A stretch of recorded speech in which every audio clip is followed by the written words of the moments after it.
মৰমৰ ছাত্ৰ-ছাত্ৰীসকল class tutor YouTube চেনেলে তোমালোকক সকলোকে স্বাগতম জনাইছোঁ। ষষ্ঠমান শ্ৰেণীৰ অসমীয়া বিষয়টোৰ পাঠ নম্বৰ 4 বিহু আদৰণি যিটো পাঠ আছে এইটো পাঠৰ প্ৰশ্ন উত্তৰসমূহ প্ৰথমৰ পৰা শেষলৈকে বিতংভাৱে আলোচনা কৰিছোঁ। এইটো ভিডিঅ'টোৰ জৰিয়তে তোমালোকৰ ভালেখিনি সহায় হ'ব। যদি ভিডিঅ'টো তোমালোকৰ ওচৰত ভাল লাগিছে এটা লাইক কৰিবা আৰু লগতে চেনেলটো ছাবস্ক্ৰাইব কৰিবলৈ পাহৰি নাযাবা আৰু বন্ধু-বান্ধৱীসকললৈ অৱশ্যই শ্বেয়াৰ কৰিবা আৰু কমেণ্ট বক্সত তোমালোকৰ নিজৰ নামটো লিখি দি থৈ যাবা। চাওঁ কোনে কোনে মোৰ ভিডিঅ'টো চাই আছে, তেতিয়াহে মোৰ ভাল লাগিব। আহা এতিয়া তোমালোকৰ মেইন ভিডিঅ'লৈ যাওঁ। 1 নম্বৰ আৰু 2 নম্বৰ সিমান গুৰুত্বপূৰ্ণ নহয়, এইটো তোমালোকে নিজে কৰি ল'ব লাগিব। 3 নম্বৰ প্ৰশ্নটোত আছে চৰাইৰ ভাষাত থকা শব্দসমূহৰ অৰ্থ শব্দসম্ভাৰ বা অভিধান চাই শিকি লোৱা। তোমালোকৰ শব্দকেইটা চোৱা ছটাই থেৰেজু আওলা বৰহম থুৰি বাহচাত সুগৰ আচু ভমকা ৰাচংগা খোলা হাল এই দিহা এইকেইটা শব্দৰ অৰ্থ লিখিব লাগিব। চোৱা এতিয়া এইটো শব্দ আৰু অৰ্থ। ছটাই মানে হৈছে চ'ত মাহক মাতা সম্বোধন। থেৰেজু মানে কাঁচিদৰীয়া পাতেৰে এবিধ ওখ গছ আৰু তাৰ ফল। তাৰপিছত আছে আওলা মানে আগচালি। বৰহম থুৰি আছে বৰহম থুৰি। বাহচাত মানে গৰু বিহুৰ দিনা গৰু গা ধুৱাবলৈ নিউততা গাঁত মাৰিবলৈ লাও কেৰেলা বেঙেনা হালধি আদি দি লোৱা 2-3 ফেৰেঙনি বা বাঁহৰ কামিৰ। তাৰপিছত আৰু আছে সুগৰ মানে পৰিষ্কাৰ কৰা আচু। তাৰপিছত আছে আচু মানে কাপোৰৰ আচল ফুল তুলিবলৈ বলোৱা সূতা। ভমকা মানে ডাঙৰ আৰু উজ্জ্বল কাপোৰত ৰচা ফুল। ৰচঙা মানে বহু ৰঙীন। খোলা মানে কোনো কোমল বস্তু বেৰি ৰখা টান আৱৰণ। হাল মানে হৈছে এবিধ গছ। তাৰপিছত দিহা মানে পৰামৰ্শ দিয়া। এইকেইটা হ'ল তোমালোকৰ শব্দৰ অৰ্থ। এইবাৰ 4 নম্বৰ প্ৰশ্নটোত উত্তৰ দিয়া। তাৰ ক নম্বৰ ছটাই বুলি কবিয়ে কাক কৈছে? উত্তৰটো হৈছে ছটাই বুলি কবিয়ে চ'ত মাহক বুজাইছে। খ নম্বৰত আছে কবিতাটিত জেতুকা থেৰেজুৰ লগতে আৰু কি অনাৰ কথা কৈছে? উত্তৰটো হৈছে জেতুকা থেৰেজুৰ লগত বৰহম থুৰি অনাৰ কথা কৈছে। গ নম্বৰ মাখিয়তী আৰু তৰাৰ পঘাৰে কি জুৰি পেলোৱাৰ কথা কৈছে? উত্তৰটো হৈছে মাখিয়তীৰ পাত আৰু তৰা গছৰ পঘাৰে আওলা অৰ্থাৎ আগচালি জুৰি পেলোৱাৰ কথা কৈছে।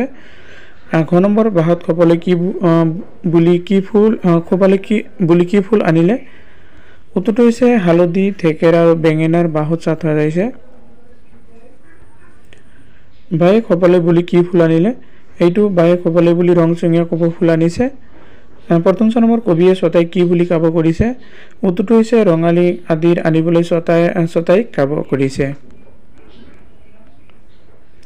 5 নম্বৰ প্ৰশ্ন কবিতাটিৰ কথাখিনি তোমাৰ কথাৰে লিখা। উত্তৰটো হৈছে কবিতাটিৰ কথাখিনিৰ মাজেৰে কবি মিত্ৰদেৱ মহন্ত দেৱে অসমীয়াৰ বাপতি সাহোন ৰঙালী বিহুক আদৰৰ এটি সম্যক চিত্ৰ অংকন কৰিছে। কবিয়ে ছটাই অৰ্থাৎ চ'ত মাহক এই বুলি অনুৰোধ জনাইছে যে ছটে যেন সোনকালে ৰঙালী বিহুক আদৰি আনে। বিহুলৈ ৰৈ আমনি লাগিছে জেতুকা থেৰেজু বৰহম থুৰি মাখিয়তী পাত তৰাৰ পঘা আদিৰ যোগাৰ হ'লে গৰু বিহুৰ বাবে হালধি থেকেৰা বেঙেনাৰ বাঁহত চাত সজোৱা হ'ল। ঢোল পেঁপা আদি বাদ্য বজোৱাবলৈ সাজু হৈ উঠিছে। আয়ে বোৱা গামোচা কাটি উলিওৱা হ'ল। বায়ে কপৌ ফুল আনিছে। পিতাই নাহৰৰ দালি আনিছে। খুৰীয়ে পিঠাৰ খোল পাতিছে। আইতাই থাপনাৰ সন্মুখত চিকুণাই থৈছে। গতিকে ছটাই সোনকালে ৰঙালী বিহুক আদৰি আনিব লাগে। 6 নম্বৰ প্ৰশ্ন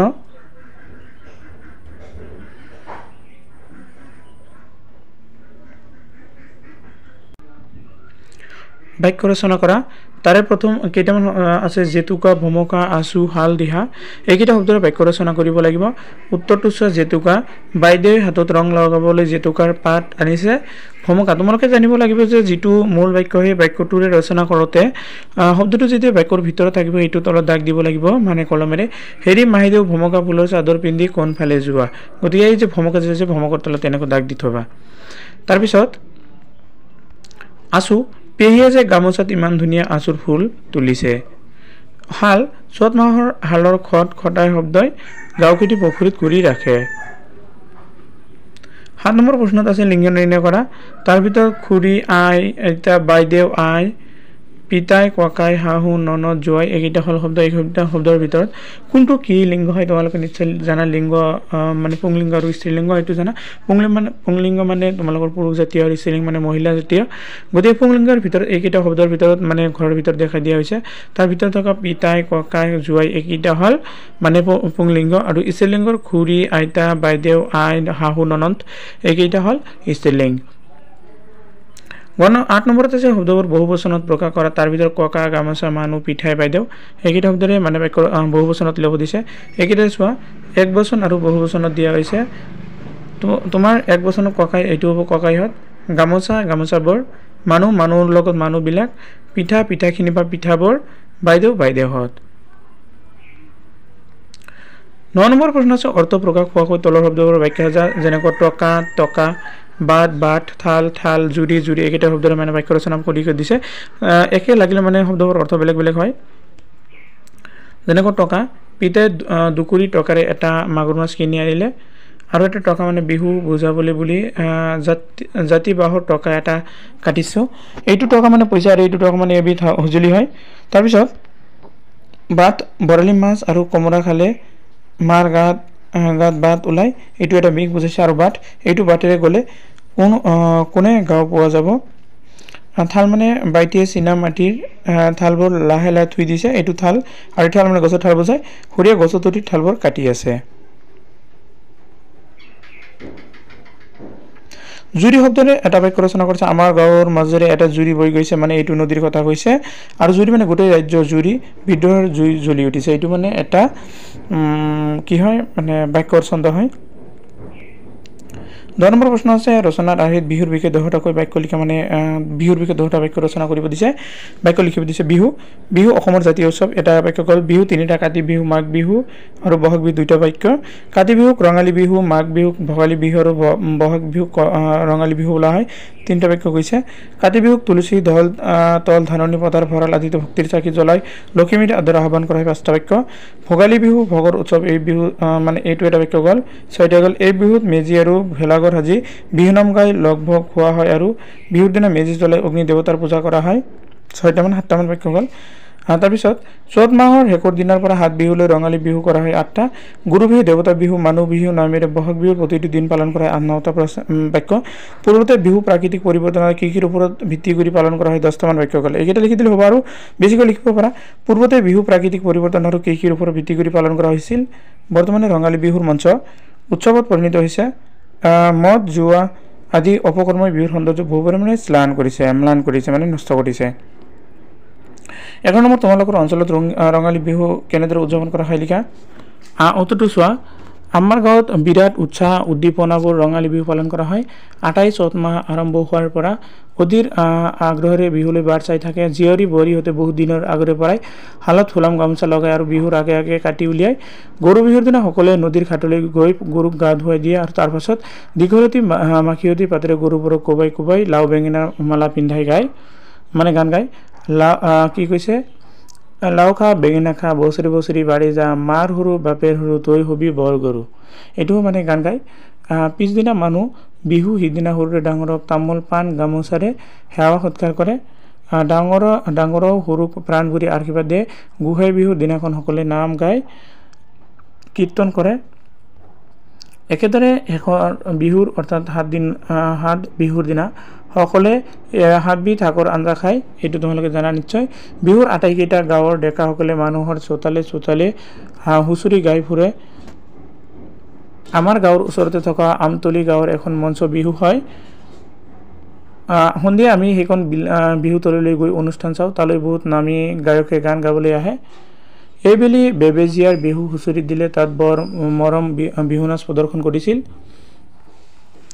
12 নম্বৰত আছে দলত আলোচনা কৰি বস্তু কেইপদৰ কি কৰোঁ লিখা। তাৰমানে এইকেইটা বস্তুৰে কি কৰে কোৱা। যিটো পদ খ বৰহমতুৰি, গ পঘা, ঘ কপৌফুল, বিহুৱান আৰু চৰাচী মাখিয়তী, এইকেইটা শব্দৰে কি কৰা হয় লিখিব দিছে। তোমালোকৰ প্ৰথমটোত আছে জেতুকা পাতবোৰ পতাত পিহি হাতৰ তলুৱা আৰু আঙুলিত লগাই থোৱা হয়, এইটো মানে ৰং হয়। কিছু সময় পাছত লগোৱা অংগ ধুনীয়া ৰঙা হয়। বিহু নাচিবলৈ হাত আৰু আঙুলিত ৰং বোলাবলৈ জেতুকা পাতক প্ৰাকৃতিক প্ৰসাধন দ্ৰব্য হিচাপে অসমীয়া ছোৱালী ব্যৱহাৰ কৰে। তাৰপিছত খ নম্বৰ আছে বৰহমতুৰি, ইয়াৰ থুৰিবোৰ চোবাই তাৰ ৰসেৰে উট ৰঙীন কৰা হয়। তাৰপিছত গ নম্বৰ আছে পঘা তৰা বা মৰাপাটৰ আঁৰে তৈয়াৰী ৰছীৰে পঘা প্ৰস্তুত কৰা হয় পঘাৰে গৰু ছাগলী ম'হ আৰু ভেড়া বান্ধি থোৱা হয় ঘ নম্বৰত আছে কপৌফুল বিহু নাচনীসকলে খোপাত কপৌফুল মাৰি লয়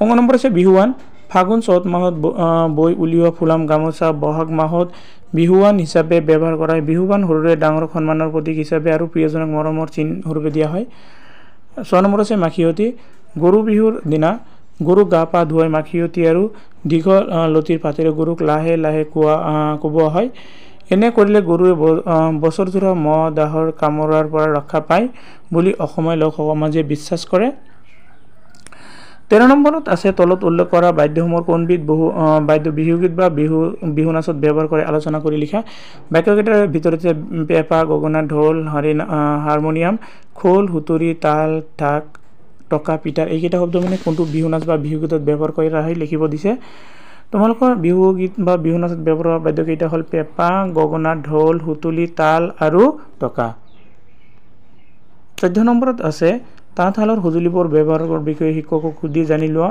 উঘা চেৰেহী টলোটা ৰাজ মহুৰা নাচনী গৰকা যঁতৰ নেউঠনি এইকেইটা মানে কোনটো তাঁতশালত ব্যৱহাৰ কৰা হয় উঘা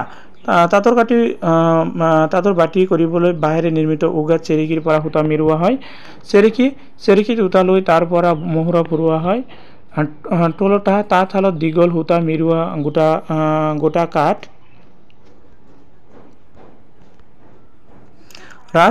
ৰাছৰ সৰু সৰু কাঠিবোৰৰ মাজেৰে তাঁতৰ দীঘল সূতাবোৰৰ পাৰ কৰোৱা হয় যাতে সূতাবোৰ সঠিক ঠাইত থাকে মহুৰাত সূতা মেৰুৱাই মাখত ভৰোৱা হয় আৰু ইয়াৰ তাঁতৰ বানি সূতা বোৱা হয় নাচনী তাঁতৰ বাণীৰ সূতা উঠোৱা নমোৱা কৰিবলৈ ওপৰত বান্ধি লোৱা কাঠ বা বাঁহৰ সৰু টুকুৰা ইয়াতে নাচনীয়ে জৰি ওলমাই থোৱা হয় গৰকা তাঁতৰ শালত তলত থাকে গৰকা দুডালৰ ভৰিৰে গছকিয়ে বাণীৰ সূতা উঠোৱা নমোৱা হয় যঁতৰেৰে মহুৰা ফুৰোৱা হয় নেউঠনি পাজিত সূতা কটাৰ আগতে নেউঠনিৰ কপাহৰ গুটি আঁতৰোৱা হয়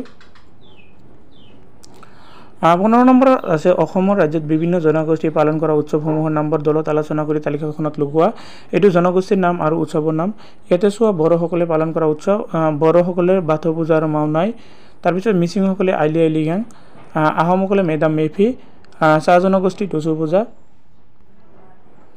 17 নম্বৰ আছে বহাগত ৰঙালী কাঠিক কঙালী আৰু মাঘত হয় ভোগালী বিহু প্ৰতিটো বিহুতে প্ৰাকৃতিয়ে বেলেগ বেলেগ ৰূপ লয় বহাগ মাহত প্ৰকৃতিয়ে কেনে ৰূপ লয় দলত আলোচনা কৰি বৰ্ণনা কৰা উত্তৰটো চোৱা বহাগ মাহত অসমত প্ৰকৃতিয়ে মনোৰম ৰূপ লয় গছত কুঁহিপাত ওলায় ফাগুনৰ পথছোৱা বতৰত লঠঙা হোৱা গছবোৰ যেন নতুন পোচাকে পৰিধান কৰে চৰাই চিৰিকটিয়ে চদিকে মুখৰিত কৰি তোলে কুলি চৰাইৰ মোহনীয়া মাতে মন প্ৰাণ উতলা কৰে গছে বনে ন ফুল ফুলে সেই ফুলে ফুলে ভমৰা আৰু পখিলাই উৰি ফুৰে মৌমাখিয়ে হেঁপা পলুৱাই ফুলৰ মহ সংগ্ৰহ কৰে আকাশত মেঘ জমা হয় দুই এজাক বৰষুণে ধূলিবোৰ ধুই দিয়ে শীতৰ অৱসান ঘটে কেতিয়াবা এনেদৰে বহাগত প্ৰকৃতিয়ে নতুন ৰূপ গ্ৰহণ কৰে